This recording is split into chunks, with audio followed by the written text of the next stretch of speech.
Behind the scenes in China, Beijing expects Donald Trump's decision will boost its global political standing. But publicly, China is playing down the idea it'll take a leadership role. China correspondent Bill Birtles is in Beijing. As the United States walks back from the Paris Agreement, China and the European Union are now taking the lead globally. The Premier Li Keqiang is in Europe for talks which will result in a strong statement on climate change. They're expected to forge a new alliance and accelerate their joint efforts to reduce global carbon emissions. The joint China-EU declaration will call on all parties to uphold the Paris Agreement, which they describe as irreversible. As the global politics unfolds, China's latest nuclear power plant nears completion. This one in eastern Fujian province is just the latest part of a push to scale down China's reliance on coal.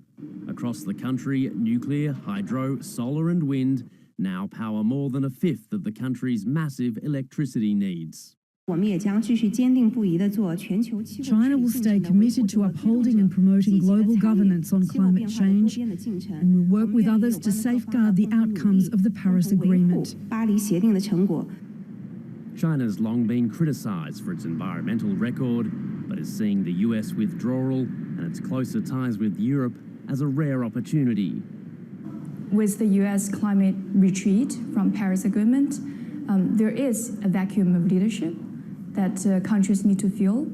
I think EU and China are in the right position.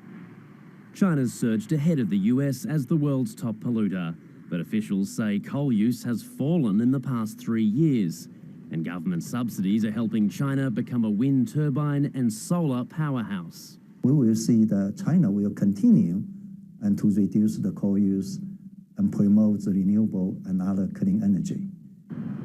China's leaders might be playing it down, but experts here privately see the US climate backtrack as a political gift.